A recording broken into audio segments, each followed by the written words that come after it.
la journée d'après avec l'entrepreneurship et avec cette note d'espoir, Imagine the world of tomorrow. Et là, comme l'a dit Siqais, il m'a rappelé ce film que j'avais fait il y a 8 ans, Imagine, c'était sur l'entreprise de demain, nous y sommes. Tu as proposé, Qais, que je repasse le film plutôt qu'à voir le concepteur du film. Il veut la copie, pas l'original. C'est une très bonne idée, surtout que nous sommes à la veille des journées cinématographiques de Carthage, des JCC. En fait, j'aurais pu passer le film, mais le film est un peu obsolète parce que j'ai pas eu le temps de le mettre à jour. 16 heures par jour au gouvernement depuis 11 mois, ça use. Surtout lorsqu'on passe du temps à parler d'augmentation de salaire et de prix, etc. Ça me rappelle une rencontre que j'ai eue hier, une réunion avec une délégation coréenne qui a fait une enquête sur terrain en Tunisie. Et là, l'input est assez intéressant.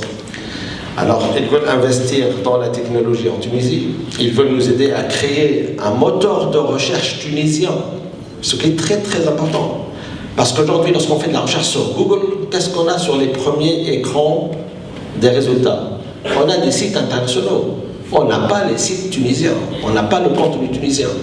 Si on avait un moteur de recherche, un search engine tunisien, eh bien, il va favoriser le contenu local, les solutions tunisiennes et les services nationaux. Donc, on avait une réunion et certains d'entre vous étaient présents à cette réunion. Ils nous ont dit, avant de nous engager dans ce projet, on a fait une enquête terrain. Et on a parlé à des jeunes, et on a parlé, on a observé, on a mesuré. Oui, les jeunes sont dynamiques. Oui, les jeunes sont prêts à entreprendre. Oui, vous avez des jeunes assez bien éduqués. Tout ça, c'est positif. Il y a un seul point négatif en Tunisie. Ils étaient très francs. Vous ne travaillez pas assez. Pour nous, le pays travaille à mi-temps. Vous voulez aller passer un séjour aux États-Unis, vous n'êtes pas obligé de réserver une chambre dans un hôtel. Il y a des sites qui vous permettent de louer chez l'habitant, à un coût moindre, que ce soit une chambre, soit une villa, soit un appartement. Il y a plusieurs sites et je les ai utilisés. Et je peux vous dire, lorsque la fois d'après je suis allé dans un hôtel, j'étais très déçu. Entre avoir une maison à San Diego, au bord de la mer, avec plage privée, et aller dans une chambre, avoir une chambre dans un hôtel, à moindre coût. Alors comment j'ai eu cette villa disponible? Eh bien, il y a des sites de partage. Je reviens de sharing economy.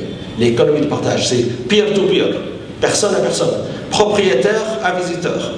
La personne dit, voilà, je suis absent de chez moi pendant telle période. Ou alors, tout simplement, j'ai un garage, j'ai une place de parking dans le 14e arrondissement de Paris.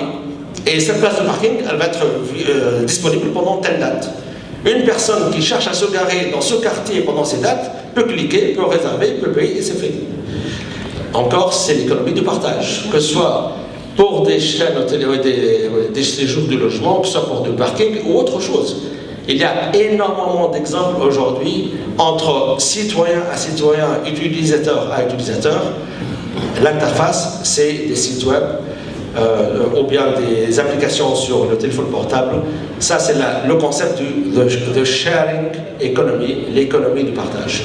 Ça n'existait pas avant. Voici une opportunité pour certains. La fameuse villa à San Diego où j'étais 3-4 fois, eh bien, finalement, je me suis rendu compte que le propriétaire est un collègue, c'est un professeur universitaire, et qui m'a dit, au final, je gagnais plus d'argent à travers ce site web que j'ai fait que mon salaire de professeur universitaire. Et évidemment, je crois que c'est très parlant. Donc, la menace, l'opportunité. Ces gens-là ont vu une opportunité en ayant des assets. Ils ont des actifs non utilisés tout le temps. Pourquoi ne pas rendre ces actifs disponibles pour les personnes qui s'y intéressent? How to leverage your assets. C'est pour eux, c'est une opportunité. Pour les chaînes hôtelières, pour d'autres services, c'est devenu une menace. Et aujourd'hui, comme je dis, personne ne peut arrêter les avancées technologiques et les applications et les services rendus par ces avancées technologiques. Tunisie Digital, je crois que Siqais en a parlé, puisque c'est un long processus. Tu as fait aussi, tu as mentionné brièvement ce séminaire sur l'entreprise intelligente que l'Infotica avait organisé le 16 décembre 2010. Alors tu as dit, chaque 4 ans, il y a quelque chose. Qu'est-ce qui va se passer en 2018? Je ne serai certainement pas au gouvernement, ça c'est sûr. Tunisie Digital, qui veut justement essayer d'utiliser la technologie comme un levier de développement, comme un moteur de création de valeur, selon plusieurs axes, e-business, le commerce, l'innovation, les services de l'État, le E-gouvernement, le M-gouvernement, le offshoring, avec le programme ambitieux de Smart Tunisia, mais aussi avec l'innovation et l'entrepreneurship. Et là, je reviens un peu à votre credo, l'entrepreneurship. Alors, aujourd'hui, nous avons un problème, c'est clair. Nous avons un trop fort nombre de diplômés du supérieur qui sont chômeurs, qui passent leur temps dans les cafés. Et hier, lors d'une intervention, j'ai posé la question, je ne sais pas si on a quelqu'un de la ville de Gams ici, je vais reposer la même question. On a quelqu'un de Gams? Personne de Gams, d'accord.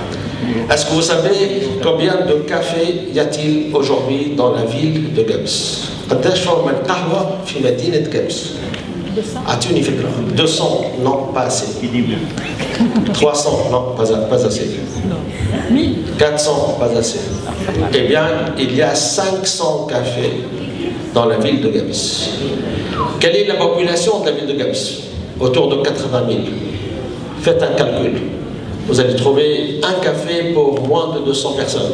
Mais si on exclut peut-être les personnes très âgées, les enfants, peut-être les femmes qui ne vont pas souvent au café, vous allez trouver presque un café par famille.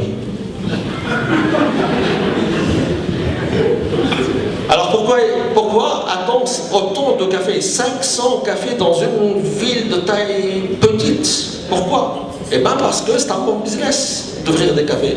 Parce que les 400, les 450 premiers cafés étaient bondés de gens. Donc ça poussait d'autres à ouvrir jusqu'au 500e café.